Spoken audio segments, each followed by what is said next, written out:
বন্ধুরা, আজকে থেকে ভারতে ব্যাপক আন্দোলন শুরু হয়ে গেছে। মূলত দিল্লিতে ককরোচ জনতা পার্টির বিক্ষোভ শুরু হয়েছে। ককরোচ জনতা পার্টি হলো ভারতের ইয়ংদের একটি পার্টি। ককরোচ জনতা পার্টি খুবই নতুন একটি পার্টি হলেও তারা বর্তমানে পুরো দিল্লি জুড়ে সাড়া ফেলেছে। মূলত নিট ইউজি প্রশ্নপত্র ফাঁস সহ শিক্ষা খাতের দুর্নীতির প্রতিবাদে ভারতের শিক্ষামন্ত্রীর পদত্যাগের দাবিতে দিল্লিতে এই আন্দোলন শুরু হয়েছে। বর্তমানে কিন্তু পুরো ভারত জুড়ে শিক্ষা ব্যবস্থার অবস্থা খুবই খারাপ এবং প্রতি বছরই প্রশ্নপত্র ফাঁস হয়, কিন্তু সরকার এর বিরুদ্ধে তেমন কোনো শক্ত অবস্থান নেয় না। আর এই কারণে এবার ককরোচ জনতা পার্টি রাস্তায় নেমেছে এবং তারা বিক্ষোভের ডাক দিয়েছে। আর এই বিক্ষোভকে নরেন্দ্র মোদী প্রশাসন এতটাই ভয় পেয়েছে যে তারা এ পর্যন্ত ককরোচ জনতা পার্টিকে তেমনভাবে শক্ত কোনো অনুমতি দেয়নি। এমনকি পুরো দেশ থেকে শত শত হাজার হাজার পুলিশ এবং সেনাবাহিনীকে দিল্লিতে মোতায়েন করা হয়েছে এ পার্টির বিরুদ্ধে দাঁড়ানোর জন্য। ইতোমধ্যে কিন্তু ককরোচ জনতা পার্টির প্রধান অভিজিৎ কিন্তু দিল্লিতে পৌঁছেছে এবং তিনি মূলত এই আন্দোলনের ডাক দিয়েছে। আর তার ডাকে সাড়া দিয়েছে কোটি কোটি ভারতীয় যুবকরা। ভারতের কেন্দ্রীয় শিক্ষামন্ত্রী ধর্মেন্দ্র প্রধানের পদত্যাগ দাবিতে নয়াদিল্লির মানমন্দির যন্তর মন্তরে বিক্ষোভ করছে ককরোচ জনতা পার্টি সিজিপি বা তেলাপোকা বাহিনী।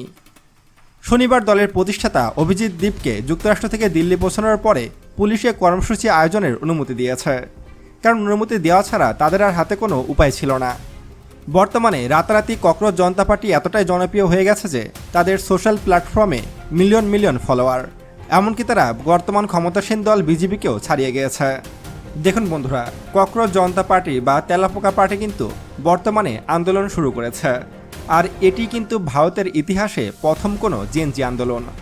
আমরা নেপালের ক্ষেত্রে দেখেছি তারা আন্দোলনে সফল হয়েছে, বাংলাদেশ আন্দোলনে সফল হয়েছে, শ্রীলঙ্কাও জেনজি আন্দোলনে সফল হয়েছে। এখন পালা ভারতের। যদিও ভারতীয় গদি মিডিয়া দাবি করছে যে এর পিছনে গভীর কোনো ষড়যন্ত্র রয়েছে, বিশেষ করে আমেরিকার কোনো চাল থাকতে পারে। এমনকি গদি মিডিয়া এটাও দাবি করছে যে বাংলাদেশে যে জেনজি আন্দোলন হয়েছে তার পিছনে মার্কিন যুক্তরাষ্ট্র জড়িত ছিল এবং ডক্টর ইউনুস পিছন থেকে এগুলোকে সমর্থন দিয়েছে। এমনকি নেপালে যে আন্দোলন হয়েছে তার পিছনেও নাকি আমেরিকার হাত ছিল। এমনকি শ্রীলঙ্কার জেনজি আন্দোলনের পিছনেও নাকি মার্কিন যুক্তরাষ্ট্রের হাত ছিল। এগুলাই বলছে গদি মিডিয়া। আসলে গদি মিডিয়ার কাজই সত্যকে মিথ্যা করা এবং মিথ্যাকে সত্য করা। তারা সবসময় নরেন্দ্র মোদীর দল বিজেপির চাটতেই থাকে। এই যে ভারতে প্রশ্নপত্র ফাঁস হলো, বিহারে একের পর এক ব্রিজ ধসে পড়ছে, না খেয়ে মারা যাচ্ছে ভারতের শত শত হাজার হাজার মানুষ, সবখানে দুর্নীতি অনিয়ম, এসব বিষয়ে ভারতের মিডিয়াগুলো কখনোই সঠিক তথ্য প্রকাশ করে না, সত্য কোনো খবর প্রচার করে না। যখন ভারতের মণিপুরে আন্দোলন হচ্ছিল, শত শত মানুষ প্রাণ দিচ্ছিল, ঘরবাড়ি জ্বালিয়ে দিচ্ছিল ভারতের সেনাবাহিনী, ত্রিপুরার জনগণের সাথে ভারতের সেনাবাহিনীর ব্যাপক যুদ্ধ চলছিল, সেগুলো নিয়ে তখন ভারতের গদি মিডিয়া কোনো নিউজ করেনি। সে সময় মোদি কেন কলকাতায় এসে ঝালমুড়ি খেলো সেটা নিয়ে নিউজ করেছে। এটাই হলো ভারতের গদি মিডিয়া। এরপর যখন ভারতে প্রশ্নপত্র ফাঁস হলো, সে সময় কিন্তু নরেন্দ্র মোদী প্রশাসন ইটালি সফরে গিয়েছে এবং ইটালির প্রধানমন্ত্রীকে জর্জিয়া মেলোনিকে মেলোডি চকলেট গিফট করেছে। যখন ভারতীয় মিডিয়ার নিউজ হওয়ার কথা ছিল কেন ভারতের শিক্ষার্থীদের প্রশ্নপত্র ফাঁস হলো, সে প্রশ্নপত্র ফাঁসের বিষয়ে কোনো নিউজ করেনি গদি মিডিয়া, বরঞ্চ তারা নিউজ করতে ব্যস্ত হয়ে গেছে নরেন্দ্র মোদী কেন মেলোডি চকলেট গিফট করেছে মেলোনিকে, মেলোডি চকলেটের স্বাদ কেমন, এটা খেতে কেমন লাগে, এসব নিয়ে তখন তারা নিউজ করলো। ভারতের জনগণ কি চাইছে সেগুলো নিয়ে কখনোই নিউজ করে না এইসব নিউজ মিডিয়াগুলো, বরঞ্চ নরেন্দ্র মোদী কী খেলো, কোথায় গেল, কি বলল, সবসময় নরেন্দ্র মোদীর পা চাটতেই তাদের সময় চলে যায়। এরপর যখন এগুলো নিয়ে ভারতের সাধারণ মানুষজন লেখালেখি শুরু করলো, সোশ্যাল মিডিয়ায় বিভিন্ন ভিডিও বানানো শুরু করলো, তখন ভারতের যে প্রধান বিচারপতি ছিল সূর্যকান্ত তখন একটি মন্তব্য প্রকাশ করে যে সোশ্যাল মিডিয়াতে যারা নরেন্দ্র মোদীর বিরুদ্ধে কথা বলে তারা হলো তেলাপোকা বা আরশোলা, এবং তাদেরকে তিনি ককরোচ বলে অভিহিত করেন। অর্থাৎ ভারতের বেকার সমাজ বা ভারতের শিক্ষিত সমাজ যারা সোশ্যাল মিডিয়াতে সময় নষ্ট করে, যারা সরকারের বিরুদ্ধে, সরকারের অপকর্মের বিরুদ্ধে কথা বলে, তারা নাকি তেলাপোকা বা ককরোচ। আর এখান থেকে উৎপত্তি হয় ভারতের ককরোচ জনতা পার্টির। যখন ভারতের প্রধান বিচারপতি এই বক্তব্যটি দিয়েছিলেন তার পরের দিনই অভিজিৎ দীপক এই ককরোচ জনতা পার্টি প্রতিষ্ঠা করেন। আর গত এক মাসের মধ্যেই এই ককরোচ জনতা পার্টি পুরো ভারত জুড়ে ব্যাপক আলোচিত হয়েছে এবং এর সমর্থক দিনকে দিন বেড়ে চলেছে। আর এই ককরোচ জনতা পার্টিকে সব থেকে বেশি ভয় পাচ্ছে ভারতের মোদী প্রশাসন। তারা ভাবছে হয়তো এই ককরোচ জনতা পার্টি ভারতের ক্ষমতাসীন দল বিজেপিকে সরিয়ে ফেলবে।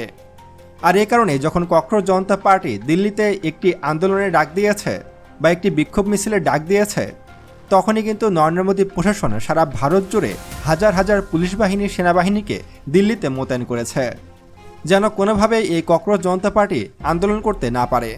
এমনকি এই ককরোচ জনতা পার্টির আন্দোলন শুরু করার জন্য অভিজিৎ দীপক যুক্তরাষ্ট্র থেকে দিল্লি এসে পৌঁছেছে এবং তিনি যখন দিল্লির ইন্দিরা গান্ধী আন্তর্জাতিক বিমানবন্দরে ল্যান্ড করেন, তখন তাকে ঘিরে ধরে ভারতের আমজনতা। তাকে দেখতে ভিড় করেন লক্ষ লক্ষ তরুণ ভারতীয়রা এবং তিনি ভারতে নেমেই দিল্লি পুলিশের অনুমতি নিয়ে ভারতের কেন্দ্রীয় শিক্ষামন্ত্রী ধর্মেন্দ্র প্রধানের পদত্যাগের দাবিতে নয়াদিল্লির মানমন্দির যন্তর মন্তরে বিক্ষোভ শুরু করেছেন এবং এই বিক্ষোভকে নরেন্দ্র মোদী প্রশাসন খুবই ভয় পেয়েছে। এইখানে যে কোনো ধরনের অপ্রীতিকর পরিস্থিতি এড়াতে এবং পরিস্থিতি শান্ত রাখতে দিল্লি পুলিশ নয়াদিল্লিতে প্রায় 2000 পুলিশ মোতায়েন করেছে। এমনকি প্রধানমন্ত্রী নরেন্দ্র মোদীর বাসভবন, স্বরাষ্ট্রমন্ত্রী অমিত শাহর বাসভবন এবং শিক্ষামন্ত্রী ধর্মেন্দ্রনাথের বাসভবনের বাইরে ব্যাপকভাবে নিরাপত্তা জোরদার করা হয়েছে। যদিও ভারত দাবি করছে যে মাত্র 2000 পুলিশ তারা এই অঞ্চলে মোতায়েন করেছে, কিন্তু প্রকৃতপক্ষে সিভিল ড্রেসে ভারত প্রায় কয়েক লক্ষ ভারতীয় পুলিশ, সেনাবাহিনী এবং আর্মিকে এই অঞ্চলে মোতায়েন করেছে। এমনকি এই বিক্ষোভ ঠেকাতে আগাম প্রতিরোধমূলক ব্যবস্থার নির্দেশনা চেয়ে জনস্বার্থে মামলাও হয়েছে। জরুরি ভিত্তিতে এই মামলার শুনানি করতে শুক্রবার অস্বীকৃতি জানায় দিল্লির হাইকোর্ট। ইতিমধ্যেই কিন্তু এই তেলাপোকা বাহিনীর আন্দোলন ব্যাপকভাবে শক্তিশালী হয়েছে। এতদিন এই ককরোচ জনতা পার্টির অনলাইন ভিত্তিক প্রচারণা ছিল, বাস্তবে বা মাঠে তাদের কোনো পদক্ষেপ ছিল না। এটি ভারতের জেনজিদের প্রথম আন্দোলন, যেটা শুরু হয়েছে ভারতের শিক্ষামন্ত্রীর পদত্যাগের দাবিতে। এটা আস্তে আস্তে আরও বড় হতে পারে, কারণ নরেন্দ্র মোদী প্রশাসন যে হারে পুরো ভারত জুড়ে দুর্নীতি চালাচ্ছে, যে হারে পুরো ভারতকে লুটেপুটে খাচ্ছে, সেখানে নরেন্দ্র মোদীর বিরুদ্ধেও যে কোনো সময় বড় আন্দোলনের ডাক দিতে পারে এই সিজিপি বা ককরোচ জনতা পার্টি। বন্ধুরা, এই আন্দোলনকে কেন নরেন্দ্র মোদী প্রশাসন এত বেশি ভয় পাচ্ছে, চলুন সে সম্পর্কে জেনে নিই। বন্ধুরা, এই জেনজি আন্দোলন বর্তমানে কিন্তু ব্যাপক হারে বৃদ্ধি পেয়েছে। আমরা প্রথম শ্রীলঙ্কাতে এই জেনজি আন্দোলন দেখতে পাই, যেখানে মাত্র কয়েকদিনের মধ্যেই পুরো শ্রীলঙ্কার রাষ্ট্রকাঠামোকে ভেঙে দেয় সেখানকার জেনজিরা। বর্তমানে শ্রীলঙ্কা কিন্তু অনেক এগিয়ে গিয়েছে। শ্রীলঙ্কার পরে বাংলাদেশে শুরু হয় জেনজি আন্দোলন, যেখানে মাত্র 1 মাসের মধ্যেই শেখ হাসিনার পতন ঘটিয়ে দিয়েছিল বাংলাদেশের ছাত্রছাত্রীরা। শেখ হাসিনা হেলিকপ্টার নিয়ে ভারতে পালিয়ে যায়। বাংলাদেশের পরে নেপালে শুরু হয় জেনজি আন্দোলন, যেখানে মাত্র কয়েকদিনের মধ্যেই নেপাল ছেড়ে পালিয়ে যেতে বাধ্য হয় নেপালের প্রধানমন্ত্রী। এরপর ইন্দোনেশিয়ায় শুরু হয় জেনজি আন্দোলন, যেখানে কয়েকদিনের মধ্যে জেনজিরা ক্ষমতা নিয়ে নেয়। একমাত্র ভারতেই এই ধরনের কোনো মুভমেন্ট দেখা যায়নি বা ভারতে কোনো জেনজি আন্দোলন দেখা যায়নি। যদিও ভারতের গদি মিডিয়া এটাকে অন্যভাবে উপস্থাপন করছে। তারা দেখাচ্ছে এই সিজিপি বা ককরোচ জনতা পার্টির পিছনে মার্কিন যুক্তরাষ্ট্রের হাত রয়েছে, যারা ভারতের শান্তি নষ্ট করছে। আসলে এখানে ভারতের গদি মিডিয়ার টাকা খাওয়া বন্ধ হয়ে যাবে। তারা নরেন্দ্র মোদীর কাছ থেকে যে বিপুল পরিমাণ অর্থ খায় প্রতি মাসে, সেই অর্থ খাওয়া বন্ধ হয়ে যাবে এইসব গদি মিডিয়ার। তারা পথে বসে যাবে। তারা তখন আর পা চাটতে পারবে না নরেন্দ্র মোদীর। নরেন্দ্র মোদীর পতন হওয়া মানে ভারতের অর্ধেক টিভি চ্যানেল বন্ধ হয়ে যাওয়া এবং বাকি অর্ধেকও কয়েক মাসের মধ্যে বন্ধ হয়ে যাবে। কারণ বর্তমানে ভারতের কোনো টিভি চ্যানেলই মোদীর বিরুদ্ধে কোনো খবর প্রকাশ করে না। তারা সবসময় মোদীর চাটতেই ব্যস্ত থাকে। যেহেতু বর্তমানে পুরো ভারত জুড়ে জেনজি মুভমেন্ট শুরু হয়ে গেছে, তাই ধারণা করা যেতে পারে যে আগামী কয়েক মাসের মধ্যেই ভারতে নরেন্দ্র মোদীর পতন ঘটতে পারে এবং নরেন্দ্র মোদীরও হয়তো ভারত ছেড়ে পালাতে হতে পারে। এই বিষয়ে আপনার মতামত কি, তা অবশ্যই আমাদেরকে কমেন্টে জানাবেন এবং আরও এমন ভিডিও পেতে এখনই আমাদের ইউটিউব চ্যানেল সায়েন্স বিডিকে সাবস্ক্রাইব করুন এবং পাশে আসা বেল বাটনে ক্লিক করুন। তো দেখা হচ্ছে পরবর্তী ভিডিওতে। ততক্ষণ পর্যন্ত সুস্থ থাকবেন, ভালো থাকবেন। আল্লাহ হাফেজ।